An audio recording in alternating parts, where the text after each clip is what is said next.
On assiste aujourd'hui à la soutenance de Madame Bouled Aïcha, une doctorante de notre laboratoire de physique des matériaux.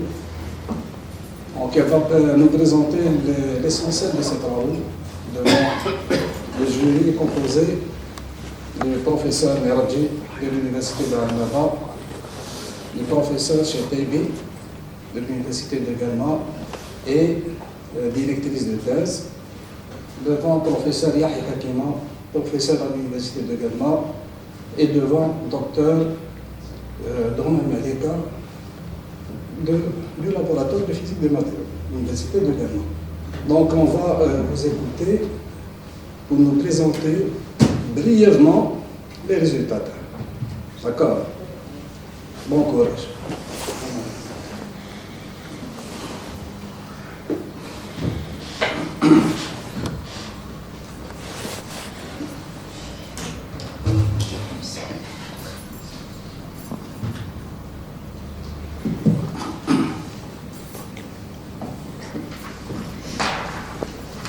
بسم الله الرحمن الرحيم الصلاة والسلام على أشرف المرسلين أما بعد. Monsieur le Président, Monsieur et Mesdames les membres du REF, honorable assistance, bonjour. Tout d'abord, je voudrais bien remercier les membres du REF de sa présence pour évaluer ce travail. Je voudrais également remercier ma directrice de thèse, Madame Professeure Cheteibi Sabah, de m'avoir guidée au long de ces années de doctorat. Je tiens également à remercier tous ceux et celles qui nous ont honorés de leur présence. Aujourd'hui, j'ai l'honneur de vous présenter l'essentiel de ma thèse de doctorat intitulée Investigation des propriétés physiques de l'oxyde de cérium dopé par des méthodes de transition via la méthode ab initio, FP-LAPW. Ce travail de recherche a été effectué au sein du laboratoire de physique des matériaux L2P1 à l'Université de Galma. Le plan de travail de cette présentation est le suivant. On commence par une introduction. Deuxièmement, généralité sur les oxydes. Après, méthode et code de calcul, ainsi que les résultats et les discussions. Et enfin, conclusion générale et perspective.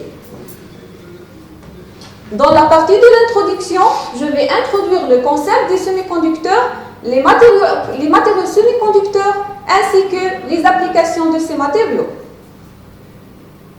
Dans la partie consacrée aux oxydes, nous abordons le matériau de choix de notre étude, à savoir l'oxyde de cérium. Sa structure cristalline, ses propriétés et ses applications. La partie méthodologie est dédiée aux méthodes ab initio en général. Le code de calcul vient de cas et les détails de calcul. Dans la partie résultats, 3 études distinctes sont menées. La première étude sur l'oxyde de cérium dopé par différentes méthodes de transition. La deuxième étude sur l'oxyde de cérium dopé par l'argent à différentes concentrations. Et la troisième étude sur le codopage par 2 méthodes de transition.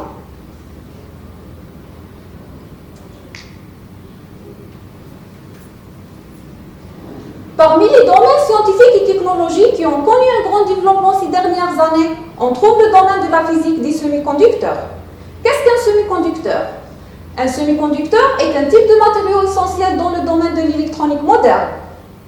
Il se situe entre les métaux qui sont des conducteurs et les isolants qui sont non-conducteurs en termes de la conductivité électrique, ce qui signifie qu'il peut conduire de l'électricité dans certaines conditions, mais aussi de l'isoler dans d'autres. L'observation montre que l'excitation par des photons entraîne une augmentation de la conductivité électrique dans les semi-conducteurs.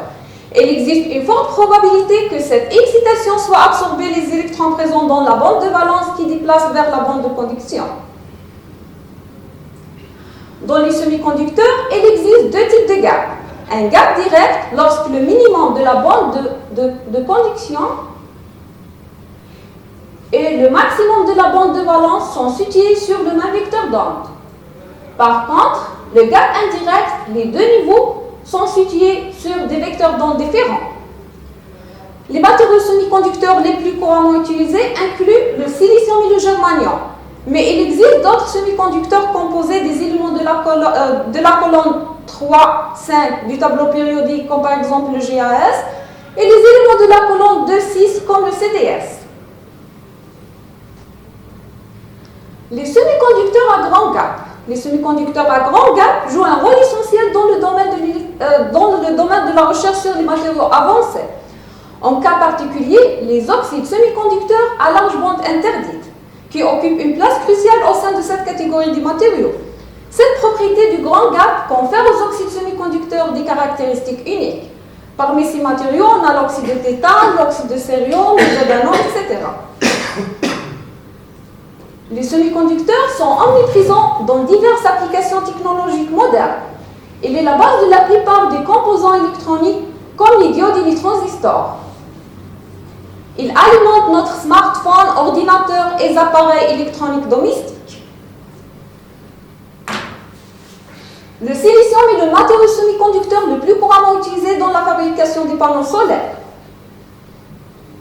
Les diodes électroluminescentes ou bien les LED exploitent les semi-conducteurs pour produire de la lumière. Elles sont utilisées dans l'éclairage commercial. Parmi les oxydes à grand gap, nous avons choisi l'oxyde de cérium comme matériau de base de cette étude.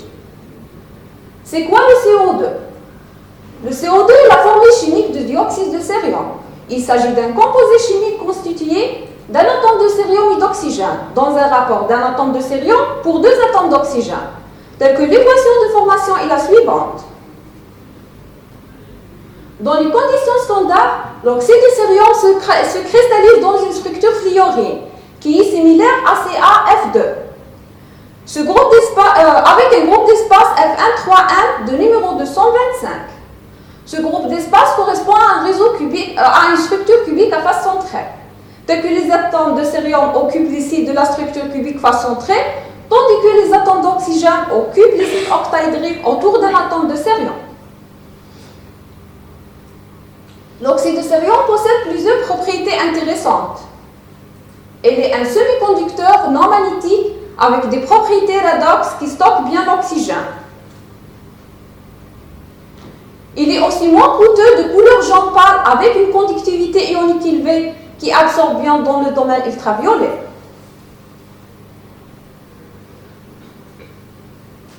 Il est utilisé dans les dispositifs électriques comme les piles à combustible à oxyde solide SOFC, ou l'oxyde de cérium est utilisé comme électrolyte dans les SOFC. Il est utilisé comme un composant clé dans les catalyseurs automobiles pour réduire les émissions nocives des véhicules. Il est aussi utilisé dans les produits cosmétiques comme par exemple les crèmes solaires pour ses propriétés protectrices contre les rayons ultraviolets. En raison de sa large bande interdite, l'oxyde de cérium absorbe moins de la lumière visible. Donc la stratégie envisagée consiste à diminuer la largeur de la bande interdite. En outre, l'oxyde de cérium est un matériau non magnétique. L'insertion de ferromagnétisme dans ce matériau ouvre de nouvelles perspectives dans les applications en magnétoélectronique et la spintronique. Le but principal de cette étude consiste à analyser les propriétés structurales, magnétiques, électroniques et optiques de l'oxyde de cérium pur et dopé par des ferrométaux de transition. De plus, nous examinons l'effet de leur pureté d'argent à différentes concentrations, ainsi que l'effet du codopage par deux métaux de transition. L'objectif ultime est d'explorer comment le dopage et le codopage peuvent améliorer les performances de l'oxyde de cérium dans diverses applications.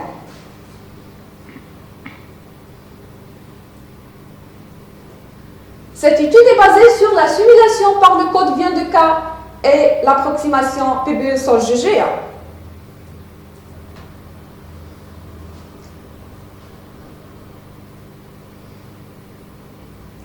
Dans la science des matériaux, il existe deux approches pour l'exploitation. Une approche classique qui consiste en l'exploitation directe et simple, une approche moderne qui comprend la relation entre la microscopique et les propriétés macroscopiques. Cette dernière est divisée en deux types. Il y a la technique d'observation de pointe, comme par exemple les mesures spectroscopiques, et il y a la simulation qui reprend le fonctionnement du système à partir des calculs ab initio qui est utilisé dans cette étude. Ce calcul ab initio est un calcul numérique effectué par un ordinateur à l'échelle atomique. Le calcul ab initio est basé sur la résolution de l'équation de Schrödinger telle que l'équation de Schrödinger est H psi égale E psi, où H est l'opérateur hamiltonien, psi la fonction d'onde et E l'énergie du système. Mais la résolution exacte de cette équation est impossible pour les systèmes polyélectroniques. Il est nécessaire de recourir à des approximations basées sur la théorie de la fonctionnelle de la densité. La DFT consiste à décrire le système à partir de sa densité électronique. Elle est basée principalement sur la théorème de Hornberg et Cohen et l'approche de Cohen-Shah, sous forme de 3 équations. Sauf que dans l'approche de Cohen-Shah, le potentiel d'échange et de corrélation reste inconnu. Il faut alors avoir recours à des approximations. Parmi les approximations les plus couramment utilisées incluent l'approximation de la densité locale et l'approximation du gradient généralisé.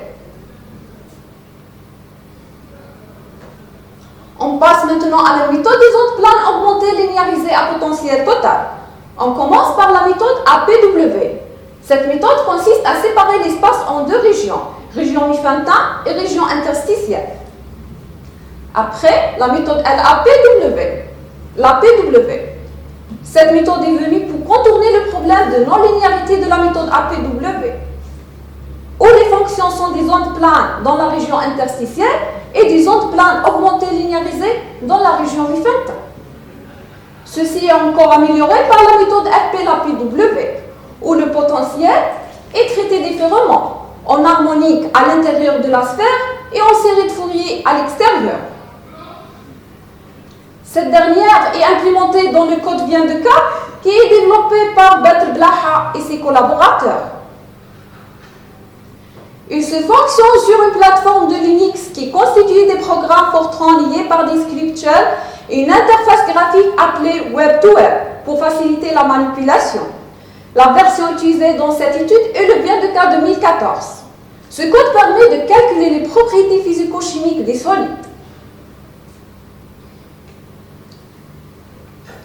Le processus de calcul se déroule en 2 étapes. La première étape, ou le premier temps, c'est un calcul primaire qui se fait par, premièrement, préparation du fichier struct à partir des données ab initio, où l'interface graphique permet de visualiser la structure générée. Deuxièmement, l'initialisation et troisièmement, le calcul ACF. La deuxième étape ou le deuxième temps, c'est un calcul final qui permet de calculer les propriétés recherchées. Il se fait par calcul des propriétés et analyse les résultats. L'optimisation de paramètres de calcul est une étape très importante, dont l'objectif de réaliser un compromis entre la pression et le temps du calcul, tels que les paramètres optimisés sont le nombre de points K, Rmin, Kmax, Gmax et les RMT. Les résultats des paramètres optimisés de l'oxyde de cérium pur sont présentés dans le tableau suivant.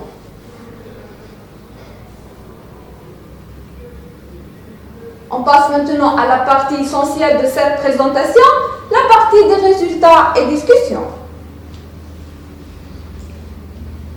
Nous avons initié notre étude sur l'oxyde de cérium pur, en explorant les propriétés structurales à l'aide des différentes approximations de la fonctionnelle de la densité, pour déterminer l'approximation de calcul le plus optimisé. Les résultats ont été ajustés à l'équation de l'état de Birch-Marnagan et sont récapitulés dans le tableau 2. On trouve que le paramètre de Maille, calculé par l'approximation PVE-SOL, s'avère être la plus proche à la valeur expérimentale. Donc cette approche offre des meilleures précisions par rapport aux autres approximations. Pour déterminer la stabilité magnétique de ce matériau, nous avons effectué un calcul de l'énergie en fonction du volume de la cellule unitaire dans la phase ferromagnétique et la phase non magnétique pour déterminer la phase la plus stable. À partir de la courbe illustrée dans la figure 1, on trouve que l'état non magnétique a une énergie inférieure par rapport à celle de l'état ferromagnétique.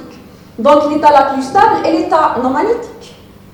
On a utilisé les paramètres d'équilibre optimisés pour déterminer les propriétés électroniques. La figure 2 présente la structure de bande de l'oxyde de cérium pur. où la bande située au-dessous de la ligne pointillée présente la bande de valence, tandis que la bande située au-dessus de la ligne pointillée présente la bande de conduction.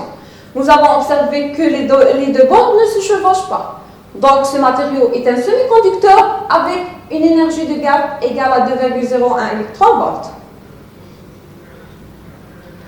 Sur la base de la densité d'état, les propriétés électroniques liées par les orbitales 4F de cérium et 2P de l'oxygène. Dans la bande de valence, les orbitales 2P de l'oxygène est dominant, tandis que dans la bande de conduction, les orbitales 4F est hybride avec les orbitales 2P de l'oxygène. 4F de cérium est hybride avec les orbitales 2P de l'oxygène. La densité d'état électronique confirme la nature semi-conductrice de ce matériau. Pour déterminer les propriétés optiques, nous avons calculé la partie réelle et la partie imaginaire de la fonction D électrique en fonction de l'énergie photonique dans la gamme d'énergie de 0 à 6 électronvolts, comme illustré dans la figure 4. Cette partie, la partie réelle, analyse la fonction D électrique, où epsilon 1 est positif dans la gamme d'énergie de 0 à 6 électronvolts qui confirme le comportement semi-conducteur de ce matériau. Epsilon 1 atteint son maximum à 3,23 électronvolts, où le pic est apparu dans le domaine ultraviolet.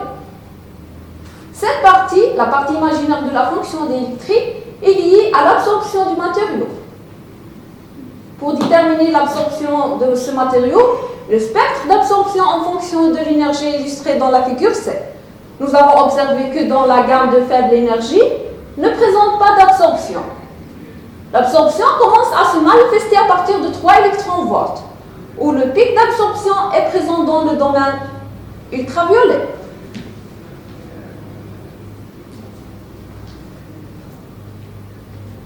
Maintenant, je vais présenter les propriétés de l'oxyde de cérium dopé par l'argent, le cuivre, le molybdène, le tungstène, le palladium et le platine dans deux concentrations. Dans cette étude, nous avons effectué le calcul dans deux supercellules.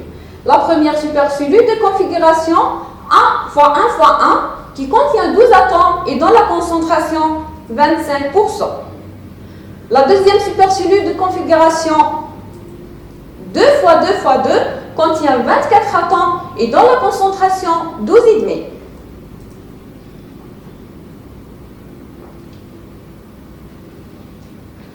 Pour déterminer la stabilité magnétique de ces composés dopés, nous avons effectué un calcul de l'énergie en fonction du volume de l'oxyde de cérium dopé par l'argent et le cuivre, dopé par le molybdène et le tungstène, et dopé par le palladium, ainsi que dopé par le platine dans les deux cas de supercellules et dans les deux phases non magnétiques et ferromagnétiques pour déterminer la phase la plus stable. En examinant de plus près les courbes, il est clairement évident que les composés dopés par l'argent, le cuivre, le palladium et le platine à 25%, l'état non magnétique s'avère être le plus stable. Tandis que les composés dopés par le molybdène et tungstène à 25%, l'état ferromagnétique est l'état la plus stable. En revanche, pour tous les composés dopés à 12,5, l'état ferromagnétique est l'état la plus stable. Les résultats présentés dans ces tableaux montrent que le paramètre de maille optimisé dans le cas de supercellule 2 x 2 x 2 est plus grand par rapport au paramètre de maille calculé dans la supercellule 1 x 1 x 1. Pour déterminer les propriétés magnétiques, les moments magnétiques local, total et interstitiels des différents composés dopés sont regroupés dans le tableau 4. Les résultats obtenus révèlent que le moment magnétique significatif associé aux atomes du dopant, plus spécifiquement pour les composés dopés par le molybdène et le tungstène à 25%. De manière similaire avec tous les composés dopés à 12,5. On trouve que le moment magnétique total dans le composé dopé par le palladium et platine est un nombre entier, mais n'est pas un nombre entier pour les autres composés. Dans cette partie, notre intérêt porte sur les propriétés électroniques. telles que la valeur de l'énergie de gap de tous les composés dopés dans les deux cas de supercellule, sont présentées dans le tableau 5. On trouve que les composés dopés par l'argent et le cuivre dans la supercellule 1,1 présentent des propriétés métalliques qui se transforment en des propriétés semi-conducteurs dans les cas de supercellule 2x2x2. En revanche, pour les composés dopés au molybdène et tungstène, présentent des propriétés semi-conductrices dans les deux cas de supercellule. Mais pour les composés dopés au palladium et platine, dans le cas de supercellule 1x1x1, présentent des propriétés métalliques qui se transforment en des propriétés half métalliques dans le cas de supercellule 2x2x2, avec un caractère métallique dans le cas de spin up et caractère semi-conducteur dans le spin down.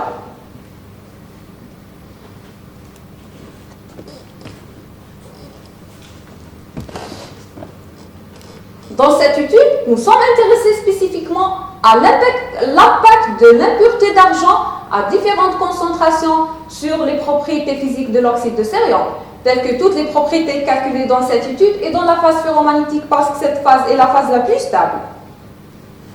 Les calculs sont effectués dans une supercellule de configuration 2x2x2 avec un changement de réseau de Bravais de la structure cubique, tel que le réseau cubique simple dans la concentration 3,125%, le réseau cubique centré dans la concentration 6,25% et le réseau cubique à face centrée dans la concentration 12,5%.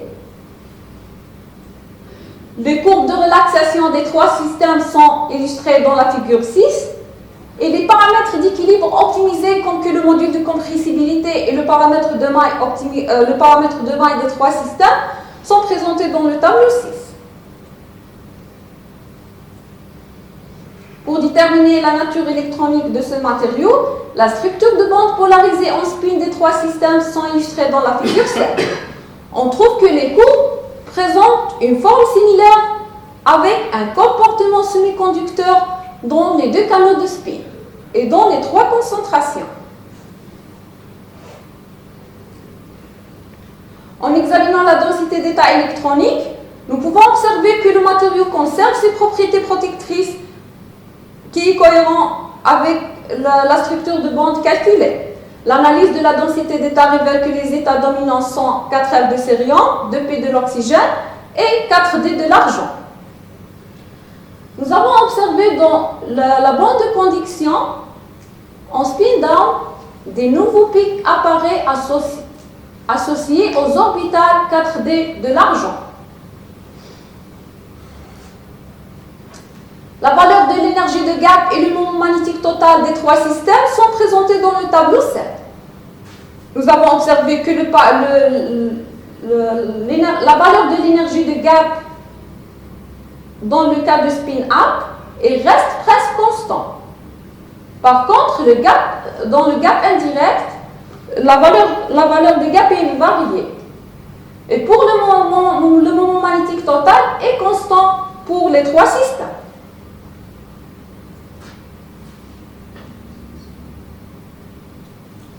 Quand nous avons étudié à l'avance l'absorption de l'oxyde de cérium pur, nous avons trouvé que ce matériau absorbe dans le domaine ultraviolet. Pour déterminer l'absorption de l'oxyde de cérium dopé par l'argent, les spectres d'absorption des trois systèmes dans les deux canaux de spin up et down est illustré dans la figure 9. Nous avons trouvé que dans le cas de spin up, le bord d'absorption décale vers le domaine visible de 0,2 électronvolts. Ce décalage peut être attribué à un rétrécissement secondaire de la bande interdite. Pour le cas de spin down, des nouveaux pics apparaissent dans le domaine visible.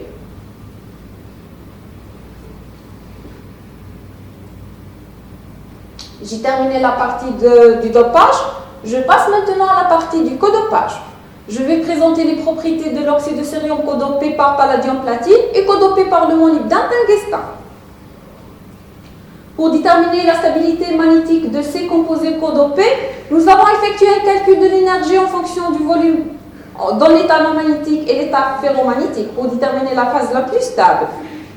Les courbes illustrées dans la figure 10 montrent que l'état ferromagnétique a une énergie inférieure par rapport à l'état non magnétique. Donc la phase la plus stable est la phase ferromagnétique. Les paramètres de maille, les paramètres d'équilibre optimisés et le moment magnétique total de ces composés codopés sont regroupés dans le tableau 8. Nous avons trouvé que le paramètre de maille est diminué par rapport à l'oxyde de cérium pur et par rapport au dopage. Cette diminution peut être attribuée à la différence entre les rayons atomiques entre l'atome de cérium et les éléments dopants. Et pour le moment magnétique total, dans le cas de palladium-platine, nous avons observé que le moment magnétique a diminué. Par contre, le cas de molybdène-tungstène, le moment magnétique est augmenté par rapport au dopage.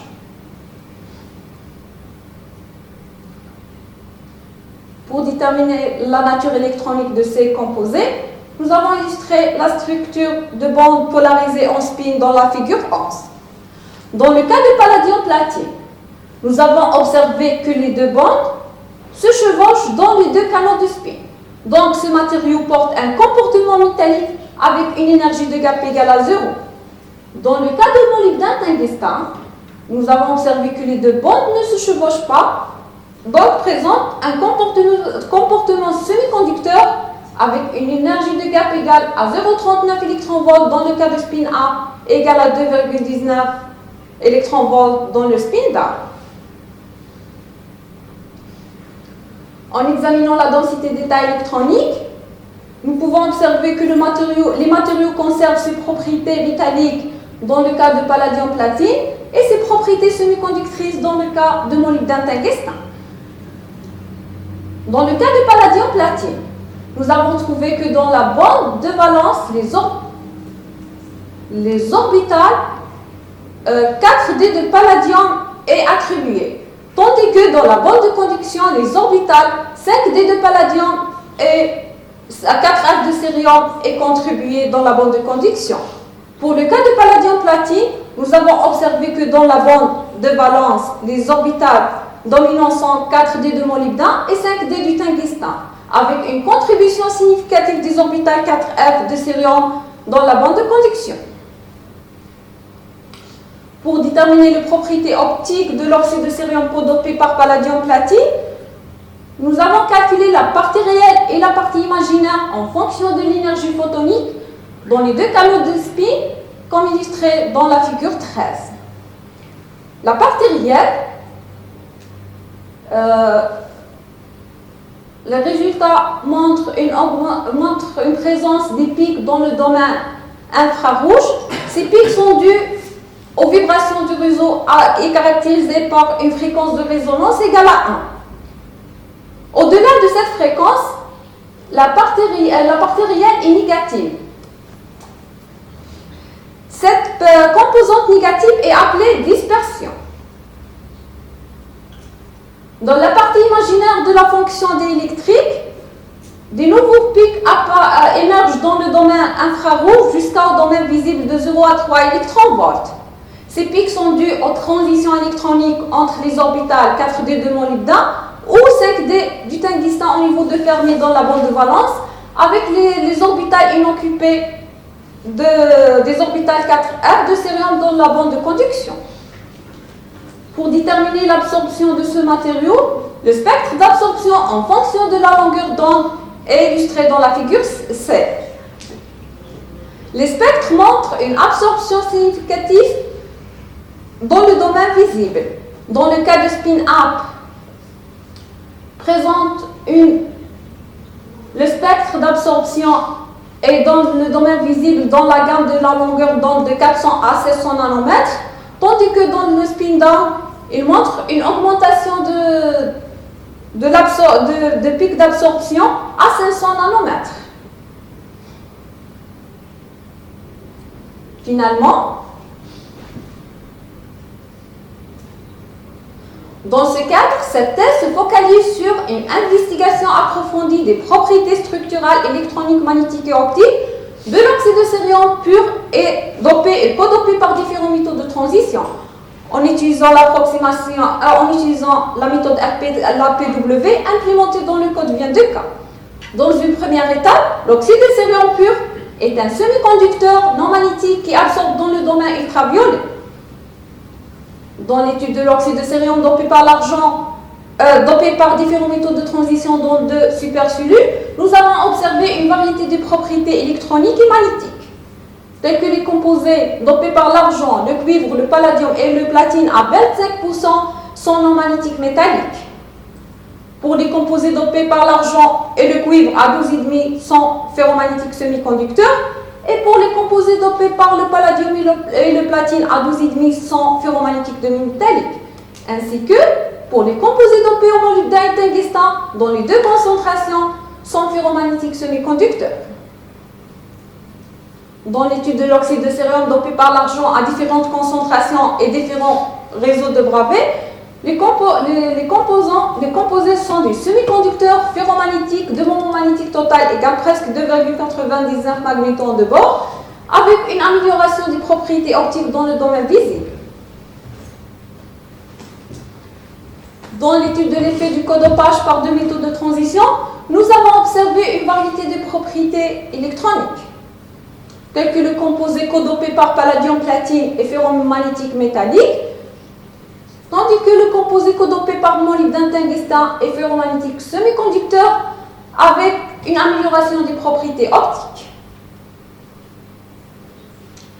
Pour les applications diverses de ce matériau, on trouve il est utilisé comme catalyseur dans divers processus chimiques, utilisé dans les piles à combustible à oxyde solide,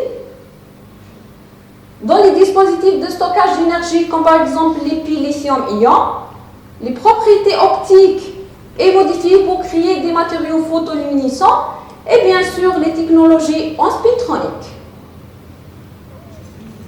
Pour les perspectives, on envisage de développer cette recherche par explorer des études sur les lacunes d'oxygène dans le cadre de l'oxyde de cérium dopé par des méthodes de transition, effectuer le calcul par d'autres approximations comme le UBAC et HHE et calcul des propriétés de ces composés en couches minces et les comparer avec le volume. Et merci de votre attention.